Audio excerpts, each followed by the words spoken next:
With Christina Druin. Oh, yeah. Wonderful.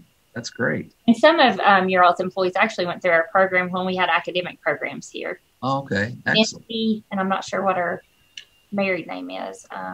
Misty Deskins is what she was before. Yeah. Yeah. Okay, folks, I have 12 o'clock, so let's get started. Good afternoon, and thanks for joining us for today's, this is our 13th session, and it's our final session in the Refocus and Rebuild webinar series. This is a series focused on helping Virginia businesses reopen in a post-COVID world. My name is Sandy Ratliff. I'm with Virginia Community Capital, and if you're not familiar with us, we are a community development financial institution focused on lending, investing, and community innovations. It has been a great pleasure to partner with some great organizations to put this series on over the last 13 weeks. Those include the Virginia Small Business Development Center Network, Gen Edge, University of Virginia's College at Wise Office of Economic Development, and the Southwest Virginia Alliance for Manufacturing. We have all been focused on helping businesses build skills and knowledge and demand and manage a growing business in a different platform now that many of us are used to working in, and that is in a post-COVID world. Before we get started, I wanted to note that in order to keep the webinar flowing and stay within our 1 hour goal, we have muted everyone, but we do want to hear from you. So if you have a question for any of our presenters, if you will please post those in the Q&A section, we will address those at the end of the presentation. It is my pleasure to turn the program over to my co-host, Mandy Archer. Mandy is with the Blue Ridge Crossroads Small Business Development Center, and she will introduce our speakers and moderate the sessions. Mandy, I have turned it all over to you. Great. Thanks, Sandy. It's so good to be with everybody again. It's really hard to believe 13 weeks have passed. I think while some feel time is moving slow, I kind of feel like it's flying by at the same time. And I think that can happen simultaneously. So we do have a few guest speakers today with us to talk about kind of summarizing the business resiliency plan. Before we get started and before I introduce them, I am going to just review a few points. So I'm going to, y'all bear with me for a minute while I share my screen, because when I get to this technology, I sometimes run into an issue. So my question is, do you see anything? We forgot to test this, Sandy. Yes. We do see it, and all you have to do is bring it up into presentation mode, and you should be great. Fabulous. I am almost there. I have 3 screens in my office. I don't know if you all do that as well. And so, oops, I ended it, didn't I? You're still showing? No, it's still showing. Just not in presentation mode yet. When I find it, I will. Display settings. Look further to your right on the bottom of your screen. Did I find it yet? No. You were close. You see looks like a projector screen. Hide presenter view? Yes, try that. All right. Well, if that's what we have, it's pretty easy. I think folks can see what I've got just really quick, even if it's on presenter mode. Is that okay? I think we'll just go ahead and go. So I just wanted to review with everyone what is resiliency. It's the creation, execution, or at least our definition is the creation, execution of a proactive plan to help mitigate loss of cash flow during business interruption and enabling the business to continue. So when we've been working on this 13-week series, that's been our goal. We've wanted to bring relevant topics to you in order to help you be resilient from what has happened, from this pandemic, but also make plans for what business interruption may come in the future. And just as a reminder, we have kind of interchanged terms, different organizations, different places use different terms. So even though we may use resiliency plan, it can also be referred to as a continuation plan or a business continuity plan. The bottom line is we want to make sure that you're having something in place to help keep your business running and limit that financial impact on your business. Of course, parts of that are also emergency procedures and responses, because you need to know what that procedure is going to be when that business interruption takes place. So it's not just about one aspect, maybe the marketing, but it's about what step A, B, and C, and can we try to plan for those? And then also being able to communicate. So you need to have a communication team in place. What's the modes of communication you're going to be using in order to work with that team? And then, of course, you have a process that you follow. Number one is always prevention, right? Risk management, having some type of plan in place, or those things that help prevent something from happening, like accidents. Those can also be the things that you want to make sure you have a plan in place for. However, we can't help some things.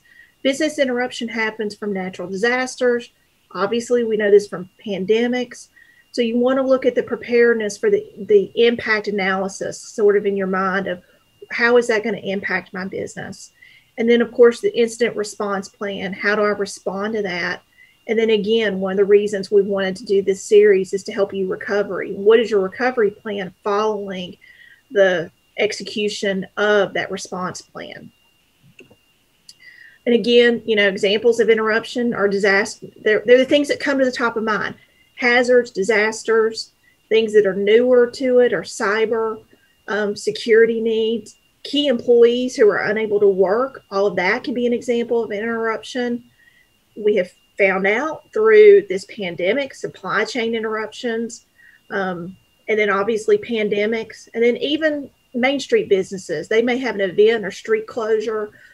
There's some construction going on, and you need to find out ways to bring your business back around and bring those customers in. And of course, we want you to look at different ways to recover. How can you leverage new partnerships? What are some of those lessons learned? Because everything's not going to go perfect. Unfortunately, we wish it would, but if you have a plan in place, it's a little bit better. And also taking a look at your employee skills and how can you capitalize and expand on those employees you already have in place in order to be able to build out this resiliency plan for yourself. And of course, every week, Miss Sandy Ratliff has been wonderful about emailing you all a link to these documents that we provided as templates. We have 2 different resiliency plans that you could utilize. One, of course, comes from the America's SBDC. The other one was provided us to our partner from GenEdge. And then also an emergency procedure manual. So what is the emergency side of it when those business interruptions happen? And everyone's plan is going to look different. And so that's one of the reasons we brought a couple guest speakers on today that actually operate very different types of companies, different sizes, different sales revenues. And so what we want to do is be able to bring you some experience from those different types of businesses. And so just as a reminder, the webinar recordings, if you missed it or if you need to go back and watch it again because you are working on that section of your plan and you want some tips, they are all on a YouTube page with Virginia Community Capital. They're also on Virginia's SBDC training recording or training recordings site. So they're available to you in a variety of media options. And then, of course, we'll have some resources or continue to provide resources to you. And so I'm going to, you'll have this particular one at the end of our presentation today. Okay. So as I'm working on getting my other technology taken care of and kind of a stop share screen and other things, I want to go ahead and introduce our guest speakers today. I've got two. I'm not sure if our second one has been able to join us yet. He had another webinar, but he'll be on in just a few moments. So first, I do want to introduce Michael Lockard. He is the Chief Financial Officer of KVAT Food Stores Incorporated, which is the parent company of Food City and Super Dollar Food Retail Stores.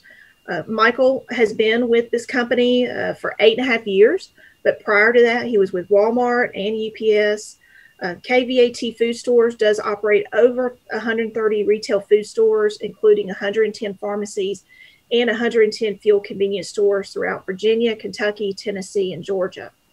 And while Mr. Smith has not joined us yet, I'm going to go ahead and do the intro, so when he gets on, he'll be there. But Ray Sidney Smith is the president of W3 Consulting, which is a technology, marketing, and productivity training practice dedicated to helping economic development organizations help small businesses market and manage better on the web, mobile, social media, and beyond. He is the author of Solo Mo Success, which is social media, local, and mobile small marketing strategy explained. So we'll go ahead and start with you, Mr. Lockard, if that's okay. And I always try to go KVAT Food Stores, but I'm not sure if you Food Cities. Food Cities, okay. Yes. Fabulous. That's what we all know it as, right? So I, of course, had provided maybe a few questions. We do want to make sure that our attendees know that if they have questions for our panelists, be sure to type those in the chat box. But I have some to start us off with. So I am going to go ahead and just in the sample say, what can you tell us about your, the business continuity plan for Food City stores? If you don't mind sharing a little bit about that. Sure. Thank you, Mandy. Food City's been around since 1955, and the company's grown to where they take care of the challenges that are presented. They've gone through floods and natural disasters and things like that. But I've been in the company a little bit less than 9 years, but the history and research I've done about 15 years ago with avian flu and the pandemics there, they formalized their business continuity plan. So that's when it all started. It got documented, and it follows very much what the resources that are on the screen and what was sent out for this meeting planner. So back in February 2020, when we saw this was going to be coming our way, we got that team together to dust that off and put a plan together for the coronavirus. So it was great to have that plan already in place, so we could just go from there. And we did have to make some edits to it, just like most everybody else did. But we've had a plan for over 15 years. Okay. So you said, so you've had it for over 15 years, but you just pulled it out. And correct. Can you tell us a little bit about that team, like who, Sure. like how big it is and where they're from and that type of thing? We decided for our training department to be the centralized location for it, because that's their role for documentation procedures. So they were the right resource to get all the teams together to make sure they updated the plan, new contact information, new people, new phone numbers, new Zoom, Microsoft Teams type numbers. So that they were the ideal group to do that. And they brought everybody together from operations to merchandising to legal to IT. And our focus, just like the document said, is what's your mission? Our mission is to run the best store in town. So what do we have to do for customer service? What do we have to do for our associates, for their safety? Make sure we can pay the payroll, make sure we pay our bills, make sure we get product in the store. So we put everything into a critical list, and we then focused on that. Yeah, the continuity plan can't have every single detail for every single opportunity and scenario. You keep evolving that. But we did address, hey, how are we going to serve our customers? How are we going to take care of our associates if they were unable to come to work or unable to go inside a grocery store? And you saw that play out with curbside pickup and the additional cleaning and sanitation and all the various things that all the different companies did to get ready for that. And I'm going to mention, I find it interesting, you mentioned in February is when you all February 25th. February 25th in our staff meeting. we have a once a month staff meeting with the top 40 people in the company that represent all the departments in our company. And we talked about it on that day, and we put our plan together the next day. We said, let's get together the next day and dust it off. And for us, the first wave of people come to our store, more than we expected, was March 12th. So we had a couple weeks there that we were preparing for that. We would meet every day and dust off that plan and then get ready for it. And then we did have some advance warning to know that restaurants and people were going to come to the grocery store, and restaurants were closing. So we did have some warning there. But you don't always have that. You have to be ready for something unplanned. We're used to more cybersecurity or network outages or electricity outages. How do you respond to that? That's unplanned. But this is a little bit more planned than other things we prepared for. Okay. Well, so why do you think the business continuity plan is so important? It's critical, just like the documentation said about the mission. How do you keep your company afloat? If you're there to serve, like our mission is to serve customers, run the best store in town. We're an essential business, providing food, providing pharmacy prescriptions. So it's critical to have a plan, contingency plan, no matter what comes your way, because we provide a very valuable service to our communities and livelihoods for our associates. Which I think you said, if I remember right, you mentioned was over 17,000 associates. Is that correct? Yeah, 17,000 across 4 states. And, that's a good point in terms of working through the different states we're in. Each one of the states reacted differently to what's happened since then. So we've had to be very dynamic and flexible we couldn't do one size fits all plan for everybody. We had to adapt to how the governors and how each jurisdiction, reacted to what was going on. That's a very interesting point. So you almost had to make 4 plans. We did, one for the stores, one for our distribution center, one for the office, by state where we operated.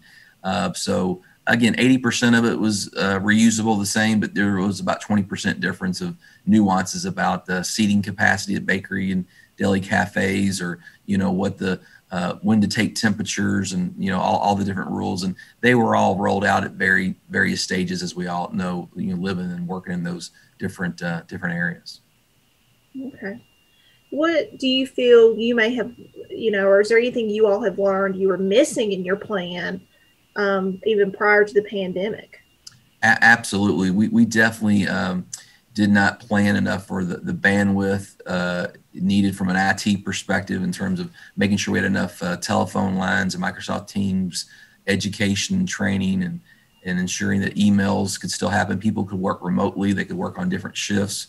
So we quickly had to ramp up our capabilities. Luckily, we worked with Microsoft and worked with other internet providers to increase that bandwidth so we could still be effective in our job. So we underestimated, basically due to the length of time, because maybe we all thought it was going to be a week, 2 weeks, a month, 2 months, but now that it's gone on for 8 months, just the sheer number of people that are impacted by it's enormous. So we've had to ramp up over that time frame. So we've now added that into our capabilities, make sure those numbers and everything, the training plan is there. And then we've also recommitted, instead of doing it once a year, which is what the prior update was for our cybersecurity plan, we would look at our entire plan, not just the cybersecurity part of it, at least once a year. So is that, let me just reiterate, and that question is you're looking at not only your cybersecurity, but your business continuity plan once a year. Correct. At the same time. So our scenario planning and simulations won't just be, hey, there's been a breach, there's been a ransom attack. Okay, what if something, there's something going on that's now impacted your stores, impacted your warehouse, that you can't come to work, or something's going on, or there's been a 20% increase in volume. So now those scenarios will be part of our annual simulation that we do. Okay. We had not done that before. We had not done that in previous years. It was very much technology driven, as opposed to things that were more social or community driven. Okay. And well, you kind of answered my next question. I had mentioned this prior, or let me back up actually. Sure. Is, we've concentrated this series around the pandemic, but there are other types of hazards. We mentioned that earlier in this presentation. and I am putting you on the spot, I know, but do you know, is there anything else, like, or has something happened that you might be able to share how a business continuity plan helped you, that's something different, one of those hazards, a fire or you mentioned technology is typically your top issue you face. Do you have something else you might be able to share with us? Sure. Prior to this role, I had a role at much larger companies that dealt with various issues with social unrest, or people couldn't come to work all across the 200 countries we served at UPS and 26 countries at Walmart. So there was a lot of global type things going on that required a lot of events were happening instead of the 4 states we're in. But so we had to prepare a lot more for those type of issues. So if we all unfortunately remember things with things being sent in the mail, white powders, things like that. So we've had to deal with all that in the past about buildings being evacuated, not being able to come to work. So the business continuity plan definitely helps you with all those type of scenarios that you don't think about. So we focused on the payroll department and the accounts payable department. Say, what if you can't come to work and print the checks? What if you can't do what you're used to doing? What if you physically can't get access to your? So we added computers, we added laptops, we got away from desktops and went to laptops. We now make them take them home. You always need to, what if you can't come back to work tomorrow? So we have a much better mindset, proactive mindset, as opposed to a reactive mindset. And all those things, and COVID especially, has kind of reinforced the fact we always need to be ready, be proactive. Okay. And we've had like I said, we've had quite a few topics or throughout the process. Insurance has been one of them, and insurance has kind of been a hot topic through the pandemic as well. What would you recommend as far as any type of business and their relationship with their insurance agent and things they need to be aware of, and I guess that risk management aspect? Yeah, I think COVID's kind of shown we call them vendor partners, who our vendor partners are, right? Who really is helping us and stepping up, and who maybe our relationship isn't that great. The documentation, pictures and written documentation, even though if your claims aren't being processed as quickly as you want to, you got to have that documentation. So when things do resume and they can get their workload caught up, that they can process those claims. So be resilient. I know that's the name of the, maybe not patient, right? But it's be resilient because things will eventually work itself out. But we've had to look at other alternatives. We had to look at we call them alternate vendors, that people that couldn't supply the toilet paper that you needed or the paper that you needed. We had to go find other people that could do it. So I'm sure that's going to be true with our support systems as well. You have vendor partners that came through for you and vendor partners that did not come through for you. And unfortunately, you have to run your business and move quickly. Mm-hmm. But insurance and claims and everything around that, no matter if it's workers' compensation claims or liability claims, you just have to realize that it is unprecedented. I know it's an overused word, but it is unprecedented. So I do feel like you have to be practical, but be firm in what you expect of your vendor partners. Okay, wonderful. Well, Michael, I know that I have some more questions in my head because they just keep popping in at this point, but our other panelist, Ray Sidney Smith, has joined us at this point. So I'll give you a break for a minute, if that sounds okay. Sounds good. I'd rather listen to Ray anyways. Okay, well, and we'll switch gears for just a minute. And Ray, I did go ahead and introduce W3 Consulting just a little bit before you joined us. However, you are more than welcome to, of course, mention what you would like about W3. And your many other businesses. And then I do have a few questions for you about, obviously, business resiliency. So welcome. Just want to say hi first. Yeah, thank you for having me. I don't think I have anything else to say about W3 Consulting that you haven't already said. Okay. And so thanks for having me here. And I'm happy to answer any questions that everybody has. Welcome. Hi, everybody. Wonderful. So we, what I did is I started out we've been obviously operating this 13-week series on business resiliency. And I had thought back to, prior to COVID, we all experienced issues or hazards, or our businesses did anyway. But this pandemic just really brought it to light on a much larger scale. And so when we were looking at putting this together, I had thought about a very specific instance that happened a few years ago to your company. I think you all experienced a fire. And so I was wondering if you could just share with our group what happened, at that point, and kind of what your all's response was.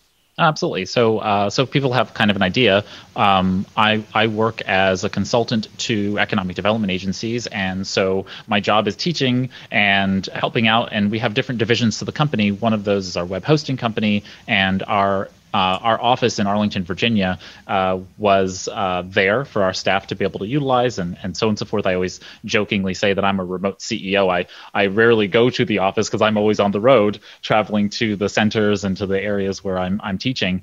And so one day I got a text message from a friend who happens to work for the Arlington County government, and he said, "Is this your building?" And lo and behold, yep. Right on the front page of the website that he sent to me was our building on fire.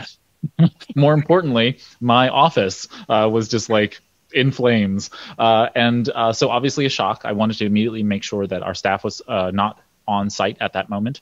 Nobody was on site. Nobody was in the building. No one was harmed. But, our office was not the impact zone of the fire, but we were right below. There was a news publishing company or something like that above us. And so think lots of paper, lots of tinder, and they just went up in flames. Electrical fire, I think, was the ultimate cause. So we lost the entire office. And as it was happening, I logged into our systems and immediately started wiping our drives because I wanted to make sure that, no data that was of any nature was left there. I didn't know how long we would be kept away from the building, and while our equipment wasn't necessarily damaged because I could log into it remotely, I knew that at some point,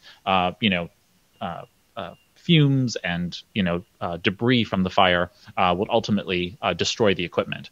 So I logged in immediately. I started wiping our drives. We have backups, so I didn't really care anything about that. And then we just went into the process. I dusted off the old, business continuity plan and went into gear.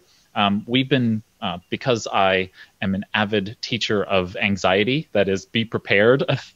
It was just natural for me to prepare for these things and to be telling businesses to prepare for these things. One of the things I teach is basic cybersecurity for small business, and so we're always talking about these things, like how to be prepared.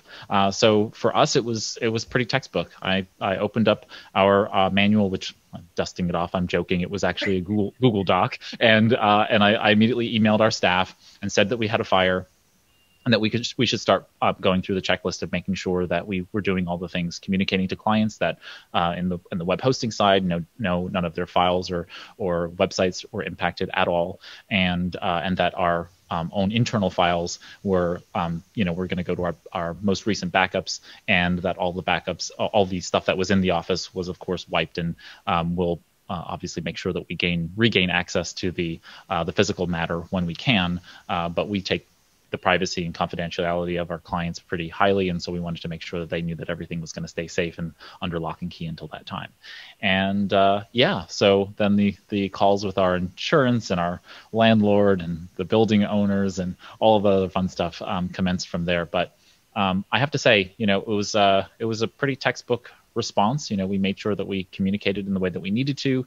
It didn't impact our business in any way, shape, or form because we already had a continuity plan in place so that everyone would work remotely in the event of this type of tragedy, natural disaster, whatever you want to call it, man-made disaster, since it really wasn't natural in that sense. But yeah, a hazard, right? But we realized that now in the COVID era, all of these same things apply.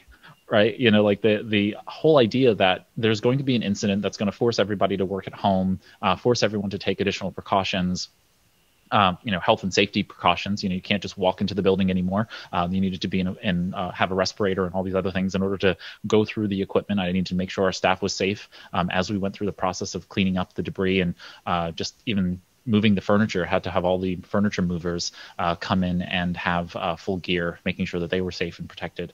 All these things kind of come into play, and it was just all documented. We had talked to folks about this before, so we were kind of prepared for that. So that's kind of the story. That's kind of what happened. Okay.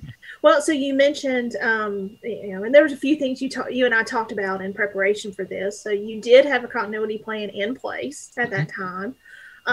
Can you tell us how often that you review that or update it at this, what's your usual update process? Yeah, so we actually touch base on the plan. I probably look at it more often than others, only because I am usually demonstrating it in workshops. So I'm usually like, look at what we do. This is how we do it, and then usually in preparation of doing that, I'm like, oh, I don't like that sentence. Let's fix that. Bit of a perfectionist, and so go in and make those kinds of changes. But as a team, as a whole, we tend to do that during our annual planning process, where we sit down and do that huddle. Many times we will touch base halfway through the year, just because we're doing more planning and kind of course correction along the way. So we look at it probably more often than most small businesses do. But at the same time, I feel like it's one of those things that we're looking at it from business continuity from the perspective that we don't have a supply chain issue like some other businesses do. All of our our servers and everything else, they're cloud-based servers. So if something fails, we have lots of failover plans for those things. So that's not really an issue for us. But more importantly, it's about moving people and making sure that we're keeping them safe and protected from a cybersecurity perspective. As soon as you put people at home, they are using their home networks. Those are not built for enterprise. And so we're trying to think about all of those components along the way. And many times for me, it's not so much about security as it is like, how can we cover costs? How can we make people more productive while they're working in those environments? Subsequent to that fire, we actually made a decision not to reopen the office. So we went to an all-remote company. So I went from being a remote CEO to the owner of a remote company now. and that meant that in the continuity plan, we had to give people the opportunity to still see each other in person. I live the farthest from all of our staff. All of our staff is still in the DC metro area, and I want it to stay that way. I want them to be able to see each other and to commune when they need to, go to a co-working space, have a meeting, be able to run projects together. But I now need to make sure that in that process, we have time when we all get together post-COVID and still enjoy, the social aspects of the team cohesion aspects of that stuff. So in the business continuity plan, I've been now building out these parts of, okay, subsequent to a natural disaster, public health crisis, cybersecurity incident, where do we go? Where do we huddle physically in that environment to reestablish what we need to, because there could be loss of life, there could be, injuries to staff and those kinds of things. I remember post 9/11, having a colleague who knew lots of people at Cantor Fitzgerald and lots of people at Merrill Lynch. She had worked at Merrill Lynch, and being a New Yorker, it was a big impact on me, and it really taught me a lesson on how to respond in those cases, and especially when you have a dramatic loss of life. Cantor Fitzgerald was very much impacted, and we lost a lot of people that I knew through my friend at Merrill Lynch. And so I just wanted to make sure that we had the right counseling components built into the plan to make sure that we know how to. My partner is a licensed therapist, so I have a little bit of more understanding about psychology and other things of that nature. So just making sure we have those components built into our continuity plan as well, because many times we're thinking about the spigot, stopping the damage, but it's on the other side of really keeping people productive. We want the business to keep prospering. We want them to thrive and survive, and we need to do both of those things at the same time many times. And so I'm thinking about how do we do both of those with keeping costs low, with just the baseline interventions. What interventions can we do in that environment? Very much. And you've summarized so many of the things that we have said through this. We're on week 13. You've summarized so much of that. Both of you have in what we've just stated. And I'll reiterate, I think one of the things you told me, I said, what would you have done differently? And you said, we would have gone remote earlier had you known. And so you were able to you kind of use that continuity plan. However, you did have something happen and you decided to move remotely. But you just mentioned that one of the biggest, or I guess an obstacle for that, is the protection of your clients' data and information based on people working from home. And so I'll mention very quickly that hopefully next year we're going to be doing another Refocus Rebuild series that will encompass a lot of that. We're going to get into the technology thing. So we'll probably be calling on you all again, just so you know. We'll just put it out there. So what about COVID-19? I mean, I think you did probably summarize that. So your staff was already working remotely, so that wasn't a change aspect. Was there anything that you did have to pull out of your continuity plan because of COVID-19 though, or were you kind of already in place because of just the way your business is set up? Yeah, you would think that would be kind of oh, this is easy. It was actually remarkably difficult, this whole process. Not for the staff. Remember, the staff was used to dealing with me remotely. But I had a great deal of flexibility in travel. I was going on client site. I was dealing with everybody in person. If I needed to see a staff member, I would just book a flight and I'd be there and I would go deal with that thing. But now all of a sudden, I didn't have that access, and so it was much more difficult for me, I think, than the staff. The staff were like, whatever. We don't ever see Ray. We talk to him, we get things done. But for me, it was the fact that I was no longer able to actually interact in the way that I was used to interacting with everyone. And so moving to a work from home status, I started, I instituted it on February 15th and made sure everybody stayed at home. We also have now added into the plan that if there is a public health crisis, what information and what resources people have access to so that they know what they should be doing. Again, I'm maybe a little bit I don't want to say fatherly, but I want to make sure that I'm taking care of those people, right? I want to make sure they have the best information. And so looking at which public health officials, both at the local, state, and federal levels that they should be paying attention to in order to get that information that I'm going to be following and expecting them to follow as well, especially as they are interacting with clients. Some of our staff will go on site and see our clients. And so explaining to them that's not going to happen anymore. I don't care what the clients say. This is a public health crisis. We listen to the public health officials and we abide by compliance with that. And so we have to communicate that to them well and appropriately. But it was one of those things. It was like just making sure that we were kind of dotting I's and crossing T's because there was a lot of conflicting information coming out about what was going on. I don't know, for whatever reason, I had a colleague and friend of mine who was saying this is a respiratory virus, nothing indoors. And so I just heeded that. And I said, okay, well, this person knows more than I do. I'm not an epidemiologist. So I might as well just listen and see. And what's the worst case scenario? We lose a quarter revenue, we have a dip in revenues in that way. Maybe we'll do virtual training instead of otherwise. And that part was the easiest for us to transition to doing virtual training and virtual consulting. But the most difficult part was like, okay, now I have to tell everybody that they have to basically lock down and we need to move our data from where we had it before into basically a distributed environment because we're going into this lockdown mode because now we don't have physical access to the servers. We don't have physical access to these things that we're still in a centralized location. So we actually migrated everything to our cloud system at that point. And that was really tough for me because I like my servers. I'm a bit of a metal hound. I like to have control of things. And so it was a little bit tough for me to say, okay, well, now I have to, we're going to go to a cloud system and we're going to move everything there. And none of our clients were impacted again. We just made the process seamless for everybody in the background.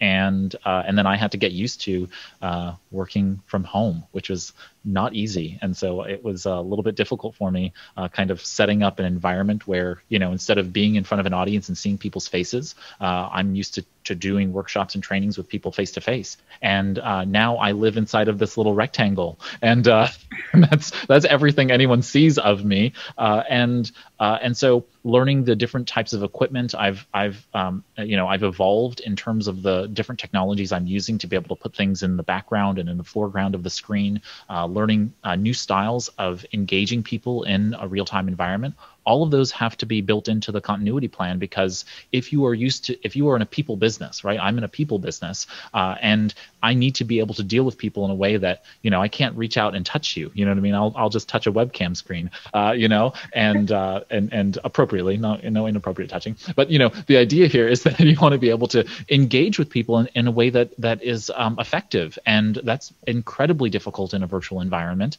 And so all of those things now are being fashioned into the continuity plan, that when I'm in person, I don't need to deal with these things. I can talk to you face to face. I can stand over your shoulder and look at your computer and say, nope, that's not right, and those types of things. But when we're in a virtual environment, now what's appropriate, right? Things like asking people if they, in an open environment, you normally don't have to worry about certain cultural components, cultural artifacts, whereas that is the case in a virtual environment. My dog starts barking because the mailman rings the doorbell yet again. That's a thing that I consistently apologize about, and most people are just like, whatever, So we have to know how to deal with those cultural changes as we come along. I see lots of cats crawling across desks with people with their laptops, and it doesn't even bother me anymore. Once upon a time, I probably been like, oh, that's so unprofessional and blah, blah, blah, blah, blah. I'd have been on my high horse. Now it's like, well, whatever, it's just part of working from home. So those kinds of pieces they're not just throwaway. We have to really think about this from a much more thoughtful perspective, that they're all components of keeping the business working in a way that feels normal, if that makes sense. It's about helping us to establish those pieces. And I had more difficulty with that than anyone else, I think, on the team, only because I'm so used to being in person with people. And so I say that so that those who are comfortable with working from home, and maybe if you're running a business and you're very comfortable in that remote space, don't anticipate that your employees will. Anticipate that they will be struggling, and then work backwards from that point. And so I took my own experience, and as we one of our centers just recently hired a new employee, and I've been thinking about how I'm engaging with that person, because they're not used to starting a job having no in-person experience, and I think that's a very discomforting place to be, and we want to be able to be sensitive to those issues, so that person again can be productive. We want businesses to continue working. We don't want to lose businesses. And if we're in this recovery phase, we really have to think about how businesses can adapt and adopt to the changing nature. This is a dynamic situation, and we need to do as much as we can to stay productive. Right. Thank you. You've mentioned quite a few things I think that maybe we didn't even think about could be included, which I think obviously employee health and mental health and physical health is top of the mind. I think obviously we kind of go to physical first, but mental is just as important. I do want to ask really quick, just to show the contrast, because Michael, of course, with a company that has over 17,000 associates, how many employees do you have, Ray? Yeah, so we have about 22 now. So we have 22 employees. In my prior company, we had 50. So, we're a small business.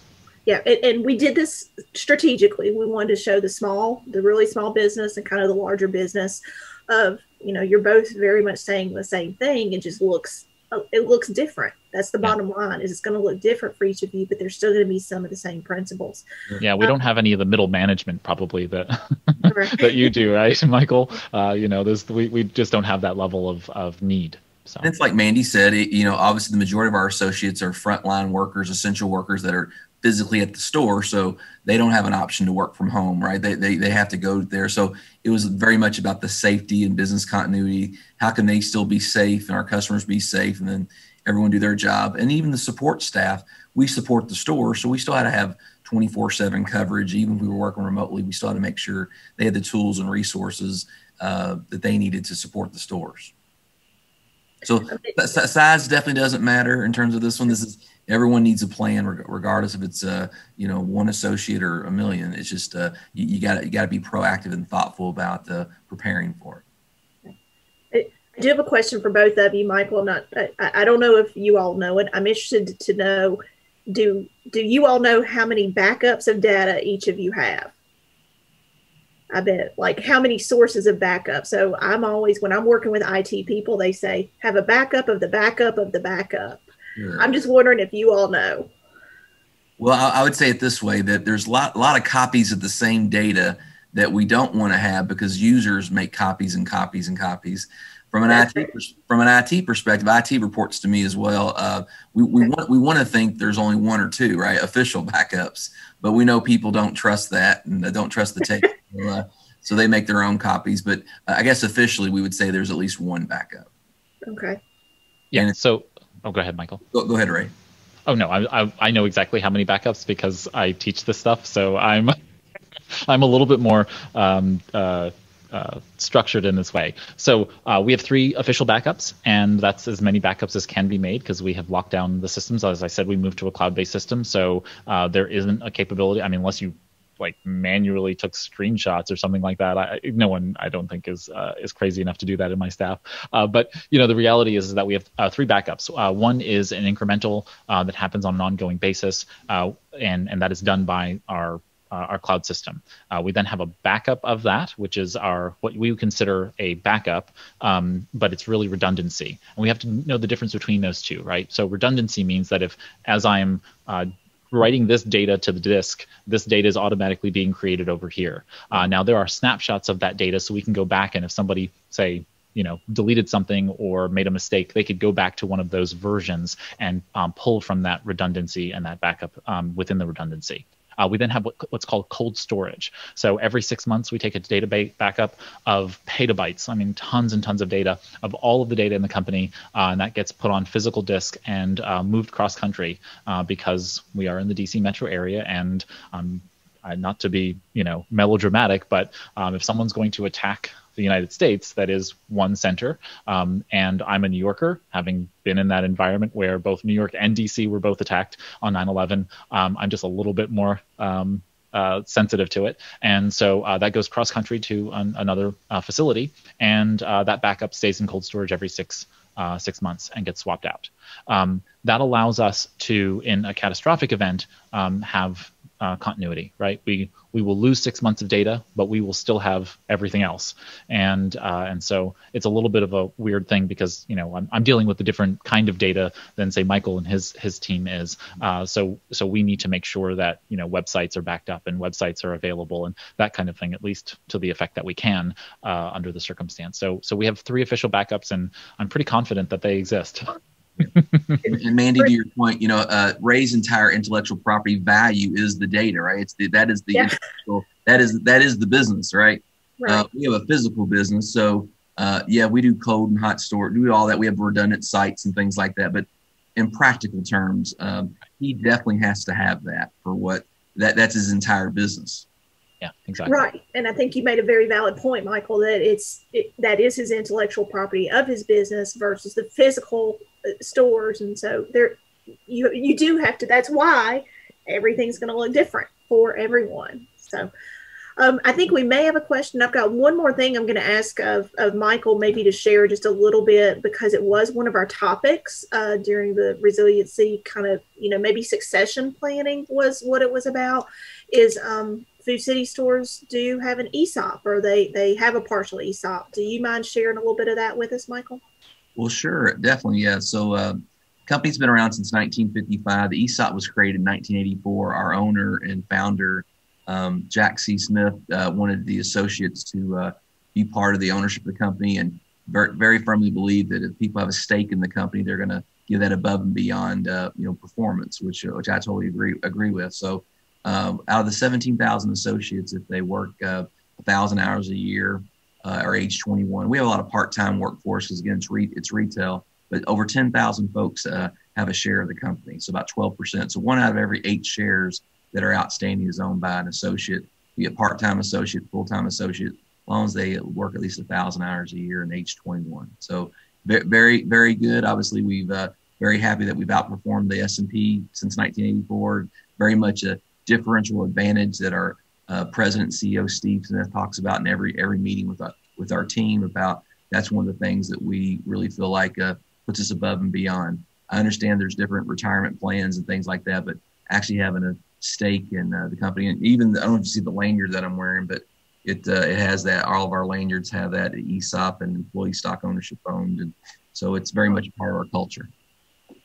So it's actually kind of a marketing and employee retention, associate engagement. I would definitely the associate engagement to do take care of the customer, turn off the lights, things like that. And then obviously from a long-term wealth building and retirement planning perspective, hey, we show every year, we go out and talk to every associate every year, even if they're not in the ESOP. Steve and team go out there in September and October every year, and they talk about all of our benefits and how the company's doing, what's going on with the holidays. And part of that always is how the stock ownership program is doing. Wow. Pretty cool. So I definitely recommend it for a small business owner, some way to share your rewards. You can't always do it maybe day one. I know some companies start out day one. Sometimes it maybe takes a few years when you make sure you have sure footing. But I do feel like every company I've worked for, UPS, Walmart, and now Food City, has all had some sort of stock ownership type program. Very cool. So I looked at what our questions were, and actually it was more of a comment. Ray, you got a new productivity cast podcast subscriber from your speed engagement here. So I would mention that. And I'm not sure how many podcasts you have, but I will say that Ray has a podcast or two if you're interested in. Or six in joining one of those for some of the many hats that he wears. So of course. And then, all right, we do have another question, and I'll go ahead. So I am subscribing to a cloud-based medical records service, and electronic medical records. Thus, all the charting for my patients will be in Cario's hands, so to speak. How then does someone like me to back up? So I think what they're asking is everything goes into an electronic medical records database. What would be a suggestion for backing that up in some way or process? Yeah, so I would talk to the provider of the SaaS solution. I'm presuming it's a SaaS solution. If it's a downloaded software, I would also look at the company Virtru, VITRU. Yep, they do high compliance based backup systems, and if they can't do it, they will find hopefully someone who can do it for you. But they handle Google Cloud backups for HIPAA compliance and other kinds of high compliant industries, and so I would look in that vein. But I would certainly talk to the EMR provider and see how they handle the information currently. Look to whether or not they do this. If they do it in a fairly good GDPR compliant way, which is the General Data Protection Regulation out of the EU, that's a usually good sign that they'd be able to do a functional backup for you in that sense and in a secure way. If it's a software you have in-house, then definitely look at something like Virtru or that VIRTRU. I'm getting it wrong, but it's something like that. VIRTRU or VITRU, one of those things. Where Virtru, they can help you back that up offsite in a way that helps you stay, continuously either redundant or a backup safely. Thank you. And I'm going to go back to one thing you said. I want to make sure we got any questions, but I was going to ask this, and both Michael and Ray went into it a little bit, but when you're dealing with 20 employees, 17,000 plus employees, 3 employees, there needs to be a sort of a way to communicate that information or communicate any type of information to employees. And Michael, you mentioned that they go out and talk to, I think, every employee once a year or so. I mean, so what would be your recommendations for making sure that employees who need to know about that continuation plan know about it, and mention and anything else that they need to be aware of? So the three cultures I've been in, 3 companies, we have a huddle culture, right? You always have small meetings, huddle up and do things, and things about business continuity are a little bit bigger, right? It's definitely a planning, strategic type thing. So I do feel like it's your top-down direct reports first have to make sure that they're all on the same page regarding the importance of the business continuity plans, part of the annual planning process. And then like anything initiative, you hold folks accountable for cascading that message down to the team. And especially with COVID right now and what's going on, it's a perfect time to reinforce the fact that our company is sound and solid. We have a plan. We appreciate your input. Here's the ways to communicate your ideas that you have about making our business continuity better. Just communications in general, I would say now are improved. We're so proud of our 17,000 associates. They've overcome all these challenges and really been very productive and supportive of the community during all this. But I think it's made us a better company and also enhanced communication. So we're getting video cameras for people, at stores, and people, because just seeing people on the video, a lot of laptops don't have that built in and desktops don't have that built in. So just little investments like that. You're going to see some software enhancements, I think, with Teams and Zoom about having like little pre-meeting get-togethers and after-work get-togethers. They're trying to make that process better. But just don't stick to the agenda of the meeting. Have some time before and after the meeting to ask open-ended questions like Ray does as the CEO. Sometimes your associates don't want to talk to you about that stuff. You have to say, is there anything else I need to know? How are you doing with this? What can we do better? So just being that voice and asking and being empathetic and listening is really key right now. And don't have to be so fast with everything. You don't have to move on to the next thing. Just kind of slow down a little bit and say, you know what can we do to help you get through this? And then from a business perspective, like Ray said, from a cost, I think this is with this remote work and doing things differently and not traveling as much. And maybe when you do travel, it's for very essential things. How do we make that transition to the new normal? From a food perspective, our business is going to continue to be challenging. The holiday season's coming up. There's a new wave of hoarding going on right now with people wanting to buy other items for the holidays. So we've had an increase in our business the last few weeks. So it's very important for us to get out there and talk to our people. For them to see us. They don't want to see us as executives in our offices. Again, I can travel because I'm essential. So I can, all those public health things, I have to support the store, so I can do that. But they want to see their leaders either virtually or in physical, and they want to know that you care about them and that you have their best interests in heart. Thank you very much. Ray, would you have anything to add to that about employee communication and yeah, so we have different styles of communication within the company based on need.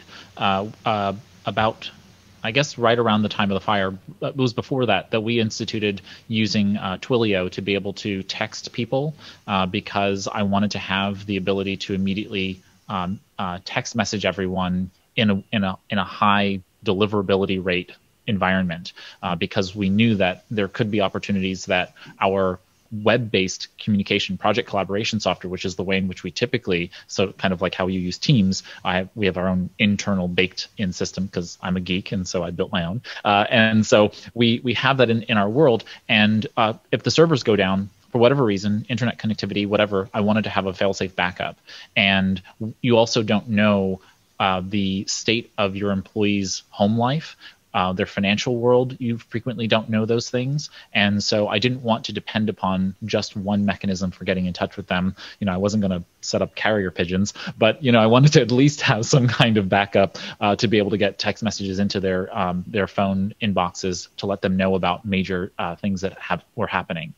So that was something that we implemented, and Twilio is a pay-as-you-go service. So if I don't use it, I don't have to pay for anything. So just kind of set it up and great. The infrastructure is there, and now I have used it a couple of times, and it was kind of like a company-wide, all hands on deck. Everybody needs to know this right now, and it was useful to have.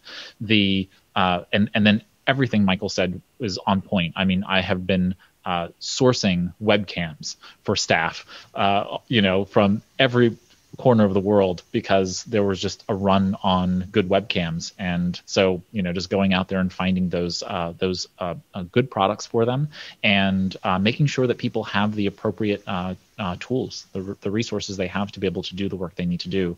I know that I've been troubleshooting getting some medical supplies for one of my staff members because it's been difficult, at the current time, and I happen to have the ability to help because I've got a small team, so we can do that.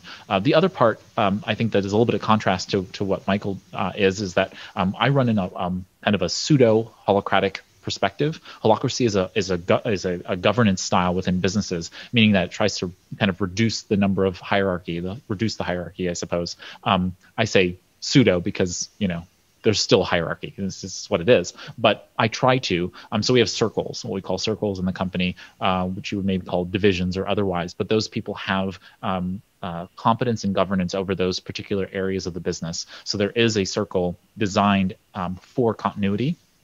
And they look at these different areas and give feedback in that sense. But then the entire team has the opportunity to give feedback and speak to those issues during our either mid-year or annual year meetings. So it's just one of those things where I want to give as many voices at the table without it becoming clutter. Right, without it becoming just nonsense being, spouted out. I don't like this policy because of X and Y, and it might just be a idiosyncratic issue. So I try to give everybody a voice in the plan. It has given us really great ideas. I mean, I have a more tech savvy, staff than maybe the average business as well. All of our folks are geeky, tech, nerdy folks like me. So we all love technology. We all love productivity. So we're all very much mindful of that.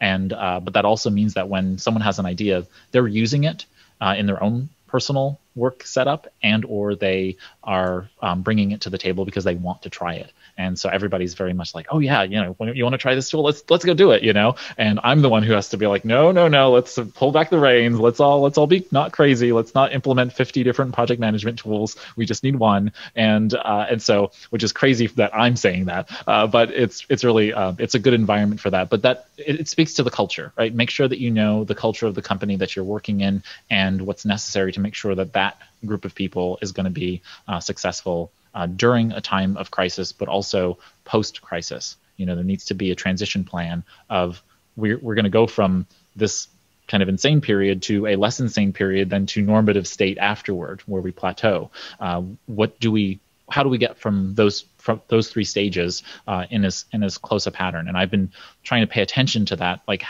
what is the next phase for us, right? Is the next phase for me to go back out onto the road and for then me to figure that out in terms of staff seeing clients again, right? Like there's this staging process, and we're nowhere near that. It's probably for us, it's going to be straight through the winter into the beginning of spring before we even try that. So we've got another 6 months for us to kind of think about this period and how we create an environment that is like Michael talked about. How do we have holiday party? How do we do that in a way that's fun and interesting? I'm mailing Santa hats to everybody. Just like silly things like that.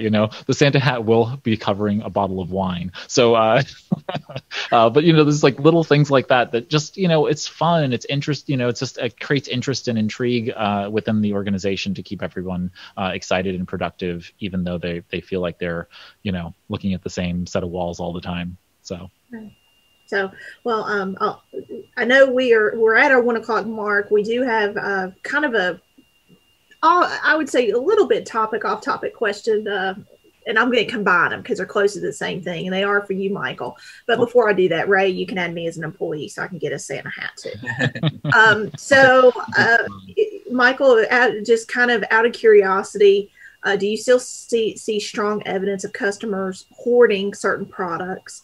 You mentioned shortages going into the holidays. And so how do you plan on taking care of this, and what types of items are you beginning to see shortages? Sure. So the part of the country we're in, we talk obviously every hour up to the minute, about supply chain. That is the biggest challenge right now. And we have great relations with our manufacturers. So maybe they used to make 20 varieties of something. Now they make 2, right? They make the most popular. So that is definitely going to happen. So that is happening all across the country. So, if it's a certain type of hand sanitizer or a certain brand of paper, maybe they make this size pack as opposed to this size. So that's definitely happening. And everybody on the call probably sees that happening. There's still plenty of food. The food supply chain is fine. There's plenty of alternatives. No issues whatsoever. You'll be able to have all the chicken and turkey and do all the proteins and everything that you want. You just have to be realistic about what we call the center of the store. Some of those branded items, some of those folks are having issues with getting associates to come to work and produce it. So they have to kind of run their plants, 24/7 with just a few varieties, because it's not as cost effective. It's not as productive to keep switching out the line for a different variety. So that's why those manufacturers decide to do that. But we're keeping an eye on it. We meet every morning on it. I type up all the notes for the company to talk about it and we communicate and we work on alternatives. If we feel like some major manufacturer is going to be delayed for a few weeks on something, we go out and find a local supplier that can do it. The good thing about, local meat, local produce, it's still local, so you can still get that. And I'm amazed and proud of the team for the ways they're overcoming those challenges that come up and finding ways to do it. But let me know, let your store manager know if you aren't finding the product that you want. This is the time to be talking about it. We'll let you know if it's just not being produced at all, or it's just maybe it's on its way from our distribution center to the store. But really encourage everybody to talk to their store manager, talk to the associates there, let them know what you're looking for. Maybe you do have to plan a little more in advance. You're gonna have a big holiday party with 10 family members, that live in the house with you. Maybe you do have to plan a little bit more than you used to, because just to make sure that you have the right protein, the right sides are ready for you. But I will tell you, our folks are working. We're very fortunate to have a workforce from 14-year-old to 80 years old, right? We have 17,000 folks. So we have a wide variety, and they're here to serve you. And they definitely, if you let them know, we'll do everything possible to satisfy your needs. So thank you for the question. Don't want to take up more time. I know we're over allowed, but I do appreciate the question, Cindy. Well, I think, like I said, we want to be respectful of everyone's time, especially our two presenters that have graciously agreed to come on with us. We are so thankful for the insight and information that each of you have provided to us today. And again, I just can't thank you enough for being in and reiterating what we've been talking about over these past into our 13th week, but over our past 13 weeks in regards to building a continuity plan and how it is relevant to businesses of all sizes. So with that, I'm going to wrap it up. I'm going to turn it back over to my wonderful co-presenter, Sandy, to bring us home. Well, first, I want to thank you both. You did an outstanding job. I do have a question because Mandy wouldn't let me ask, but did each of you all feel a need to have a communication plan, especially with your customers? And is that something that you have in your resiliency plan, is how you communicate with not just employees, but with your customers? I'll start. We definitely have that in the plan, especially with making sure it aligned with what was going on with local jurisdictions, the government, what they were saying, that how we were taking those recommendations and doing that in the store. So the answer is yes. And we use all of our available, apps and websites and TV to do all that. But like I said before, we had to do it by location, by jurisdiction with, they call them Ironman signs. We had to do it by store because there were different rules for different counties. So it was challenging for our marketing team to do that and our internal communications team, because they had to customize the message per location. Yeah, on the service side, in my world, we have a number of different compliance issues. So, for example, in our response plan for communicating to clients if there's a data breach, for example, many times it has nothing to do with us. Somebody has a password 123 on their web hosting account, and someone gains access to their website. It's still considered a data breach, and I want to make sure that if we come into contact with that we pick up the phone and we talk to that client. So it's very tailored to the circumstance. In the case of the fire, we made sure that we immediately implemented our email strategy, right, which is to email all of our clients and let them know.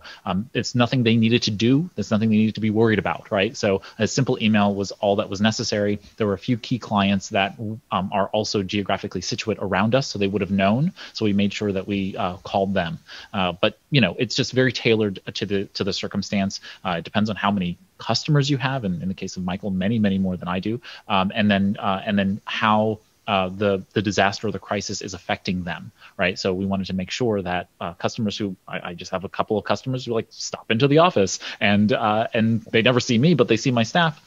That wasn't going to happen anymore. We wanted to make sure that they didn't show up and think, oh my gosh, why didn't I know?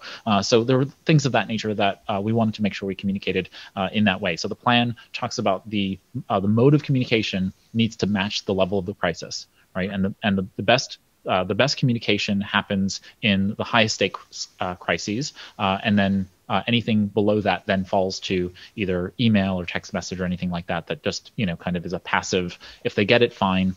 but not necessarily anything they need to be acting on. But we really want to get in touch with them by phone if they need to, depending upon the state, in a data breach or kind of data privacy notification for compliance with those laws. Those trigger letters. So we have an automated system that triggers a physical mailed letter to them so that they are notified the way they need to, along with whoever in the state is required, the regulatory body that is required to receive that data breach notification as well.